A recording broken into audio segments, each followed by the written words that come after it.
one. Hi, welcome to Gardenville. This morning is the end of November and we are out filming in somebody's garden who's just putting in roses. But by Jiminy, it's about 2 degrees, isn't it? It's cold, yeah. It's like ski weather now. Fortunately, it's only just started because the ground isn't frozen. If the ground were really frozen deeply, we wouldn't be planting. Oh, would we not? No, because you don't plant in really frozen ground, but this is fine. So we're planting a shrub rose, and it's called Pax, which is a white shrub rose. And Pax? Pax, meaning peace, and I believe it dates from after the First World War, after the armistice and the Treaty of Versailles. So, I mean, I never knew that. What do you mean about all that? Excuse my ignorance. Did somebody make this plant then? Oh yes, it's been bred from, I haven't got the exact details of it, but I can get them and we can put them on the website or on the... or maybe somebody out there might save us all that bother and tell us about it. They breed new modern breeding roses and give them names. So this one dates back from then. Okay. And now, I'm intrigued. You're digging a huge hole here. I'm digging a huge hole because I want the roots to spread out. Now this soil was manured before when the bed was prepared. So I've got to go down, I've got to plant it up to there, an inch above the joint. So, of where the graft is on the rootstock. An inch above the joint? Yes. Okay. Right, so and all this area here, all these roots then just have to be able to spread out. So that's why it needs such a big hole. That's why it needs such a great big hole. I hope with the noise you can hear us there. Yeah. I'm getting a nod from Susie. Or from Rosie. What am I calling you Susie for this morning? Susie's digging the hole. I could be doing worse things on it. You could be. I mean, Christmas is coming, Susan, and the geese are getting fat. But I can tell you one thing: our Susan isn't getting fat. I might be rooting on the weight because I'm just standing here with Susan doing all the hard work. No, it's also this ground has been prepared, so it's not so bad. But it's also important if you're digging in heavy ground that you're using a spade and you're sliding down the side of the hole, that you break up the side of the hole. It's best then to use a fork to finish it off with, because you can create a solid pan on the side of the hole that makes it difficult for the roots to get through. Oh, how interesting is that? So ideally I'm sort of chopping into the side of the hole here. Oh right. So you're sort of getting a groovy thing along the side of the hole just to give it variety. Now this ground is good, but if it were heavy soil I'd be using a fork on the edge of the hole. Of the hole, okay. Yeah. So it's not like a cement encasement. Yeah, that's exactly it. Okay. Now, there's our ground level there. Now, I don't know whether the camera can just see right in there the way the roots are spreading out. The roots are spreading out reasonably. I could obviously go a little bit bigger even. Because you feel that the side of that has been squashed? Well, no, just because I get the roots spread out a bit better. You see there? So you're just... Yeah, okay. Rosie can see where I slide the spade down there. See, that were very heavy ground. That would form a solid sort of block, like you said, almost like concrete, I could say. So you need to sort of break it up a bit. I hope you can hear me. I'm puffing and panting here in the... Well, as I've said before, who'd go to the gym with this business? Well, exactly. It's great. Right, I think that will do us fine. If you hang on to it there, now ground level there. Is it sitting straight now, or does it look a bit crooked? See, I often wonder about this with roses. There we are now. This bit, okay. Right, okay. Yeah. That's about an inch below the ground level. Yeah. And slowly bring the soil back in layers and work it in round the roots so that you don't get air pockets. So you work it in around the roots? Around the roots and layers, yeah.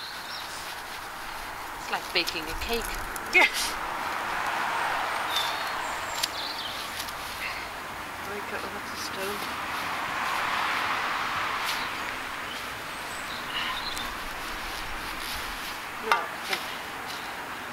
Now what about all this soil Oh, here? it's coming, it's coming. Oh yeah. I'm just going in layers here.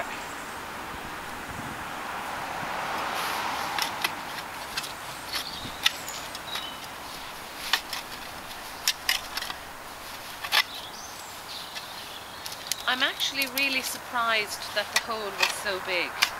Well, it's just, you know, if I was putting that in, I would have sort of squashed it in and, you know, genuinely, like, yeah. I wouldn't. And no, also the outside then, you know, that encasement. I hope with the traffic you can hear us with the encasement, that you make that sort of edgy in the inside, so it's not like a cement wall. So it's not like a cement wall, yeah. Very important that. Now if you've very loose fine soil it won't happen, but if you've a heavy or any ways inclined to be a clay soil, it can happen. Susan, can I also ask you, with manure in the soil there, that wouldn't scorch the... Now this was manured quite some time ago. It was worked in beforehand, which is important. If you're putting in manure with it, you'd avoid getting manure directly in contact with the roots. Because what, so with the roots... It can scorch them, it's too strong, it's too sort of... Okay, so what do you do then? I mean, well, if you are manuring your soil and you want to put in some roses... You would top dress, you could put manure around here and let it work down. Keep it away and let it work down. Or you could but you don't put it into the soil. If you put it right into the base of the hole, then you put a layer of soil on top. Okay, okay. So, there we are. Now when with this lovely rose, okay, because we are at the end of November, so anybody thinking of planting roses, the end of November now is the time. If you're going to get them bare root, now is the time. Now bare root means what? As we had it there, not in a pot. Okay, and they're cheaper that way. They're cheaper that way. They are, yes. Yeah. I mean that does make a difference for people. They should really do that. If you're buying them in a pot at this time of the year or early in the year, they may only just have been potted and they won't have formed a root ball yet. So you want to leave them in the pot maybe till they form sort of a root ball. Otherwise, when you tip them out, the soil all breaks apart. And is that a problem? Well, if it's a time of the year, sort of early, maybe in the spring or something, when they've begun to make root growth, you don't want to break up that root growth by letting the soil all fall off them. You set them back. Oh, I see. Oh, right. I mean, roses are not easy things, are they? No, they're not. Could you bend slightly and pass me my secateurs? I could. Thank you. What I'm going to do, although this has been well pruned, ideally, even though this is a shrub rose, when you're now a shrub rose, are there other types of roses? Yeah. You know, you see mass planting of bedding roses. Yes. Which are like, you have hybrids or floribundas. Yes. Now shrub roses go bigger and they take less pruning and less care. So this is it. Oh, do they take less care? They don't need the amount of spraying that the bedding roses do. So if you're a person who's working very hard during the week and you don't have the time to do the spraying and all that, this is the ideal sort of rose for you. This is the ideal sort of thing for you. Now, and it's a Pax rose, Susan. Yeah, this is Pax. So where are you cutting that? I'm just lightly cutting this to a... Rosie, get that now, just, yeah. They say you cut them back to about... Just do that slowly, Susan, for Rosie there again. To about 6 inches above ground level. Yeah. To an outward facing bud. And on a slight slant there. Susan. Now.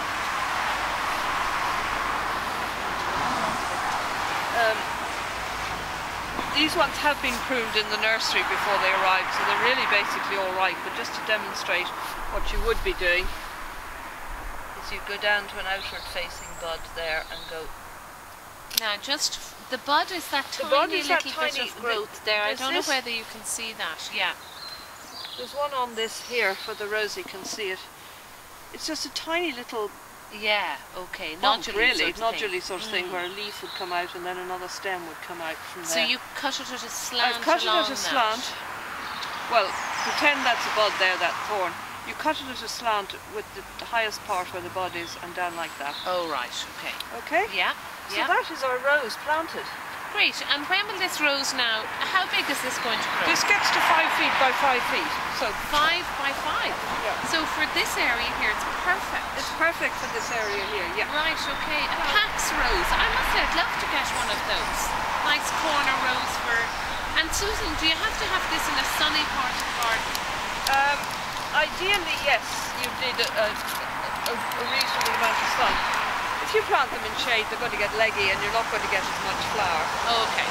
And that's the sort of the thing with roses. Yeah. Yeah. Description here, light cream or large cream, semi-double flowers, fading to white, very fragrant. Oh, how nice. The very fragrant is lovely when you bring them into the house and you cut them. This will do a slightly shady location as well. Oh, so that's ideal now if you're trying to cover. Just, you know, the parts of the garden that are awful and they don't get a lot of sun. Well, when it says slightly shady now, it would need sun for some part of the day, yeah. Right, okay. So there we are. There we are. There it is, done and dusted. Done and dusted. Now, if the weather was very dry, you'd water it in. Right, okay, but we wouldn't need to do that today. We'll be okay today, yeah. Okay. And does it need regular watering in dry weather? In the first season of growing, through the summer, I would water maybe at 2 weekly intervals or something, if it's dry. And what about feeding? Feeding, this ground has been well fed. We might give it a little top dressing of a granular rose feed in the spring when it comes into growth. To help boost? Just to give it a little bit of a good start, yeah. Okay, great. Okay? Yeah.